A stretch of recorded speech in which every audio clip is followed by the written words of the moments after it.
반갑습니다. 오늘도 여러분들께 스포츠 정보를 알려드리는 토토시즌입니다. 구독과 좋아요는 저에게 큰 힘이 됩니다. 구독과 좋아요 한 번씩 눌러주시면 감사하겠습니다. 추가 조합픽은 영상의 댓글에 기재해두었습니다. 그럼 바로 분석 시작하도록 하겠습니다. 첫 번째 경기는 마치다와 가시마입니다.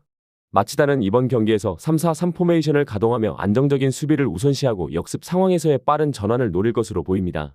최전방의 후지오는 페널티 박스 안에서 순간적인 움직임과 침투 타이밍으로 득점을 만들어내는 유형이며, 나상호는 폭발적인 스프린트와 컷신으로 측면 공간을 공략하면서 필요할 때는 내려와 연계에도 기여합니다. 중원의 시모다는 압박 회피와 짧은 패스를 통해 템포를 이어주며 전환 플레이에서 안정감을 더하는 역할을 맡습니다. 마치다는 기본적으로 라인을 낮춘 뒤 조직적인 수비 블록을 형성하며 상대를 끌어들인 뒤 빠른 역습으로 공격 기회를 노리는 전형적인 운영을 이어갈 가능성이 큽니다. 가시마는 4-2-3-1 포메이션을 들고 나오며 최전방의 레오세아라는 제공권과 피지컬을 바탕으로 전방에서 버티면서 세컨드볼 마무리에 강점을 보입니다. 카브리치는 측면에서 날카로운 크로스와 적극적인 돌파로 변화를 주며, 탈레스 브레너는 활동량을 앞세워 중원에서 패스 연결과 수비 지원을 동시에 수행해 팀의 균형을 잡아줍니다. 가시마 역시 라인을 높이지 않고 안정적으로 수비 블록을 유지하며 볼을 탈취한 이후 빠른 역습으로 찬스를 노리는 패턴이 자주 활용될 것으로 예상됩니다. 종합적으로 이번 경기는 양팀 모두 안정적인 전술 운영을 우선시하며 상대의 빈틈을 기다리는 흐름이 될 가능성이 높습니다. 마치다는 후지오와 나상호의 순간적인 움직임으로 득점을 노리겠지만 두터운 수비 앞에서 뚜렷한 돌파구를 찾기 어려울 수 있습니다. 가시마 역시 레오세아라를 기점으로 한 빠른 전개 외에는 공격 옵션이 단조로워 결정적인 장면을 만들어내는데 한계가 있을 전망입니다. 결국 두 팀 모두 경기 내내 서로를 억제하며 큰 기복 없는 흐름을 이어갈 가능성이 크고, 이로 인해 득점이 제한된 채 마무리될 가능성이 짙습니다. 따라서 이번 경기는 무승부와 언더를 추천드리는 경기입니다. 두 번째 경기는 나고야와 산프레체 히로시마입니다. 나고야는 이번 경기에서 3-4-3 포메이션을 가동하며 홈에서도 안정적인 전개를 이어가려 하지만 공격의 완성도 부족이 여전히 발목을 잡고 있습니다. 전방의 야마기시는 활발한 침투와 왕성한 활동량으로 공간을 공략하지만 박스 안에서의 결정력이 떨어져 득점으로 이어지는 장면이 제한적입니다. 중원의 모리시마는 템포 조율과 전진 패스에서 안정감을 보여주지만 상대 압박이 강해지면 선택이 단순해지며 공격 전개가 예측 가능해집니다. 시아시는 측면에서 크로스와 넓은 활동량으로 기여하지만 최전방과의 연결이 매끄럽지 않아 파이널 서드에서 세밀함이 부족한 모습입니다. 나고야는 공격의 첫 루트가 차단되면 대안이 부재해 단조로운 전개에 머무르는 경우가 잦습니다. 산프레체 히로시마 역시 3-4-3 포메이션을 바탕으로 경기 흐름을 만들어가지만 마찬가지로 결정력 부재가 문제로 남아 있습니다. 기노시타는 제공권과 압박에 적극적으로 임하지만 박스 안에서의 마무리가 약하고, 제르맹 류는 돌파와 슈팅 시도에 과감성을 보이지만 득점 효율이 낮아 기대치를 밑돕니다. 중원의 가와베는 안정적인 볼 배급과 전환 플레이로 공격 흐름을 이끌지만 상대 박스 근처에서는 창의적인 마무리 선택이 부족해 공격이 막히는 경우가 많습니다. 히로시마 또한 주 전술이 봉쇄되면 대체 루트가 부족해 전개는 활발해도 실제로는 효율적인 마무리로 연결되지 못하는 흐름이 반복되고 있습니다. 종합적으로 이번 경기는 양팀 모두 공통적으로 문전에서 세밀함과 결정력이 부족하다는 약점을 안고 있어 전개는 활발하더라도 실제 유효 슈팅으로 이어지는 장면은 많지 않을 전망입니다. 나고야는 모리시마와 시아시의 전개 능력에, 히로시마는 가와베와 제르맹 류의 연계에 기대를 걸겠지만 상대의 압박을 뚫어내기에는 단조로운 패턴이 발목을 잡을 가능성이 큽니다. 결국 90분 내내 공격이 막히며 답답한 공방전으로 흐를 가능성이 높고, 서로를 제압하지 못한 채 승부가 갈리지 않을 전망입니다.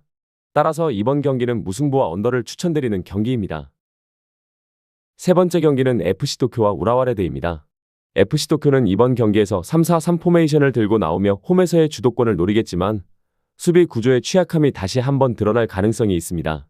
측면의 마르셀루 라이어는 속도를 앞세워 넓은 공간을 파고들며 전개에 활력을 불어넣지만 압박이 강해질 경우 선택지가 단순해져 효율성이 떨어집니다. 최전방의 사토는 박스 안에서 침착한 마무리를 노릴 수 있으나 제공권 싸움에서는 힘을 발휘하지 못하고, 중원의 하시모토는 전방 연결의 고리 역할을 하지만 강한 압박에 직면하면 템포 유지가 어렵습니다. 특히 3백 수비 라인은 좁은 공간에서의 커버가 미흡해 박스투박스 유형의 팀을 상대로 흔들리는 장면이 반복되고 있습니다. 우라와는 4-2-3-1 포메이션을 기반으로 구스타프손을 중심으로 한 전술적 색깔을 분명히 드러내고 있습니다. 구스타프손은 수비와 공격을 오가며 넓은 범위를 커버하는 전형적인 박스투박스 유형으로 중원에서 마소오에게 날카로운 전진 패스를 공급하는 패턴이 자주 나타납니다. 마소오는 빠른 침투와 마무리 능력을 통해 상대 수비 라인을 지속적으로 위협하며 마테우스 사비우는 드리블과 패스 전개로 하프스페이스를 적극적으로 활용하며 공격 전환에 활력을 더합니다. 이러한 조합은 FC 도쿄의 3백 라인을 압박하며 흔들 수 있는 구조적 우위를 갖추고 있습니다. 종합적으로 이번 경기는 전술적 상성이 우라와 쪽으로 확실히 기울어져 있습니다. FC 도쿄는 공격 전개에서 부분적인 위협을 만들 수 있으나 3백 수비의 커버 미흡과 압박 속도 저하로 인해 후반으로 갈수록 불안정해질 가능성이 큽니다. 반대로 우라와는 구스타프손의 중원 장악력과 마스오의 침투, 마테우스 사비우의 하프스페이스 활용이 유기적으로 맞물리며 꾸준히 득점 기회를 만들어낼 수 있습니다. 따라서 이번 경기는 우라와가 흐름을 주도하며 득점력을 발휘할 가능성이 높으며 우라와 레드의 승리와 오버를 추천드리는 경기입니다. 네 번째 경기는 사가미하라와 비셀고베입니다. 사가미하라는 이번 경기에서 3-5-2 포메이션을 가동하며 수비적으로 라인을 좁히고 수적 우위를 만들려 하겠지만 전환 속도의 한계가 뚜렷하게 드러날 수 있습니다.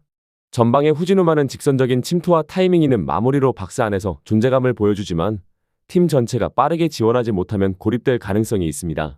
오사쿠는 등지기 연계와 세컨드볼 경합에서 전개 고리 역할을 맡지만 상대 압박이 강해질 경우 안정적인 전개를 이어가기 어렵습니다. 중원의 도쿠나가는 압박과 전진 패스를 통해 흐름을 잡으려 하지만 강한 압박에 직면하면 실수가 발생할 위험이 크며 이 과정에서 하프스페이스 수비 가담이 늦어지면 측면과 중앙 사이 공간이 열리면서 크로스 대응이 흔들릴 수 있습니다.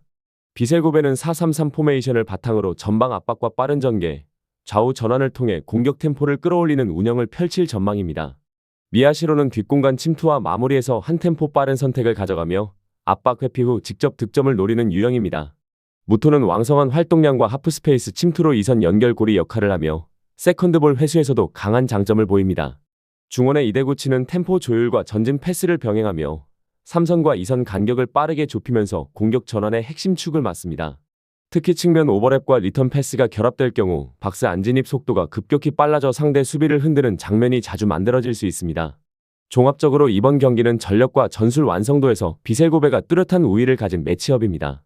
사가미하라는 라인을 내린 뒤 역습을 시도하겠지만 일선에서의 공중 경합과 세컨드볼 연결이 차단되면 공격 루트가 단조로워질 수밖에 없습니다. 반대로 비셀고베는 빠른 볼 순환과 높은 전환 속도를 통해 경기 흐름을 장악하며 하프스페이스와 측면을 동시에 공략해 다득점을 노릴 수 있는 구조를 갖추고 있습니다. 후반으로 갈수록 사가미하라의 간격 유지가 흔들릴 경우 비셀고베의 크로스와 컷백 패턴에 반복적으로 무너질 가능성이 큽니다. 따라서 이번 경기는 초반부터 비셀고베가 주도권을 잡고 전력 차이를 체감시키며 승리를 거둘 가능성이 높고 다득점 양상이 이어질 수 있어 비셀고베의 승리와 오버를 추천드리는 경기입니다. 다섯 번째 경기는 부천FC와 광주FC입니다. 부천은 이번 경기에서 3-4-3 포메이션을 가동하며 홈에서 반전의 기회를 노리겠지만 전술적 완성도와 집중력에서 한계가 드러날 수 있습니다. 최전방의 이의형은 활발한 움직임으로 공간을 끊임없이 파고들지만 박스 안에서의 마무리 집중력이 부족해 득점으로 이어지는 장면이 제한적입니다. 한지호는 측면에서 침투와 크로스를 시도하며 활력을 불어넣지만 상대 수비를 완전히 흔들어낼 만큼의 파괴력을 보여주진 못합니다.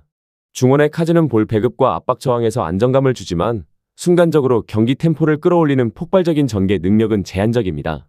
무엇보다 부천은 2부 리그에서 승격이라는 현실적인 목표를 우선시하고 있어 이번 컵 대회에서 전력을 끝까지 소진하기보다는 리그에 초점을 맞출 가능성이 높습니다. 광주는 4-4-2 포메이션을 기반으로 경기에 나서며 1차전에서 2-0 승리를 거둔 덕분에 이미 여유를 확보한 상황입니다. 최전방의 헤이스는 민첩한 오프더볼 움직임으로 상대 뒷공간을 집요하게 노릴 수 있지만 이번 경기에서는 출전 시간이 제한될 가능성이 큽니다. 오후성은 측면에서 드리블과 연계로 빠른 전환을 주도하며 위협적인 장면을 만들 수 있고 이강현은 중원에서 압박과 간결한 패스로 경기의 균형을 유지하지만 장시간 부담이 쌓이면 전방 지원 속도가 느려질 수 있습니다. 광주는 리그 데뷔를 고려해 이번 경기에서 로테이션을 활용할 가능성이 크며 이는 전반적인 경기 집중도를 떨어뜨릴 요인으로 작용할 수 있습니다. 종합적으로 이번 경기는 양팀 모두 전술적 의지보다는 체력 관리와 현실적인 목표에 더 큰 무게를 두는 흐름으로 전개될 가능성이 큽니다. 부천은 리그에 집중해야 하고 광주는 1차전 우위를 바탕으로 로테이션 운영에 나설 전망입니다. 그 결과 경기 양상은 루즈하고 답답한 공방전으로 이어질 공산이 크며 날카로운 마무리 부족으로 득점이 제한될 가능성이 높습니다. 따라서 이번 경기는 무승부와 언더를 추천드리는 경기입니다. 마지막 경기는 강원FC와 전북현대입니다. 강원은 이번 경기에서 4-2-3-1 포메이션을 가동하며 1차전과 마찬가지로 응집된 미드블록과 빠른 전환을 통해 경기를 풀어갈 전망입니다. 최전방의 김건희는 포스트 플레이와 제공권 경합에서 강점을 발휘해 2선으로 떨어지는 볼을 살리며 공격의 기점을 만들고, 김대원은 측면에서 스피드와 드리블 돌파를 통해 1대1 상황을 적극적으로 공략하며 커싱과 라스트 패스를 동시에 노립니다. 서민우는 중원에서 정확한 압박 전원 타이밍과 세컨드볼 회수 능력으로 템포를 끌어올리며, 정경호 감독은 상대 전진을 유도한 뒤 즉각적인 측면 전환으로 전북의 간격을 흔드는 전략을 준비하고 있습니다. 게다가 강원은 일정상 하루 더 쉰 2점을 지녀 후반 70분 이후에도 압박 강도를 유지할 체력적 여유가 있다는 점이 확실한 강점입니다. 전북은 4-3-3 포메이션으로 나서며 콤파뉴를 중심으로 박스 안제공권과 세컨드볼 연계를 노리지만 활동 반경이 제한적이라 전술적 다양성이 부족합니다. 전진우는 하프스페이스와 측면에서 침투를 시도하지만 밀집 수비를 상대로는 첫 터치 이후 선택지가 줄어들고, 강상윤은 중원에서 템포 조절과 볼 배급을 담당하지만 강원의 빠른 압박 전환 앞에서는 전개가 자주 끊기며 흐름이 답답해질 수 있습니다. 포획 감독은 1차전에서 강원의 응집된 블록에 막혀 사이드에서 하프스페이스로의 진입이 차단되었고, 결국 크로스 의존도가 높아지면서 패턴이 단조로워진 흐름을 보여줬습니다. 여기에 장거리 원정과 무더위가 겹치면서 후반으로 갈수록 압박 밀도가 낮아지고 수비 복귀 속도가 떨어지는 체력적 부담이 노출될 가능성이 큽니다. 종합적으로 이번 경기는 전북이 초반 하프라인을 올려 강하게 압박하며 분위기를 바꾸려 할 수 있지만, 강원의 빠른 전환과 응집된 미드블록 앞에서 라인 간격이 벌어질 위험이 큽니다. 강원은 단순히 수비 후 역습이 아니라 순간적인 압박 전환으로 전북의 빌드업 자체를 끊어내는 구조를 활용하기 때문에 상대 입장에서는 더욱 까다롭습니다. 특히 일정 이점과 무더위라는 외부 변수가 결합될 경우 강원이 전술 심리 체력 세 가지 측면 모두에서 우위를 점할 수 있습니다. 따라서 이번 경기는 강원이 경기 흐름을 장악하며 승리를 가져갈 가능성이 높고, 실점 억제를 통해 언더로 이어질 가능성이 큰 매치업입니다. 강원의 승리와 언더를 추천드립니다. 추가적인 조합을 원하신다면 구독과 좋아요를 눌러주시면 감사하겠습니다. 성공적인 수익에는 종종 운 이상의 것이 필요합니다. 정보에 입각한 성공적인 노림수가 필요합니다. 용어도 어렵고 혼자 쩔쩔매고 있었다면 지금 전문가의 도움을 받아보세요. 저희는 스포츠 정보와 분석글을 판매하지 않습니다. 스포츠를 좋아하는 모든 분들 즐기실 수 있게 가입권이 없는 스포츠 카페를 운영 중입니다. 참여는 영상 댓글을 참고해주세요. 오늘도 영상 시청해주셔서 감사합니다. 내일 또 다른 분석으로 찾아뵙겠습니다.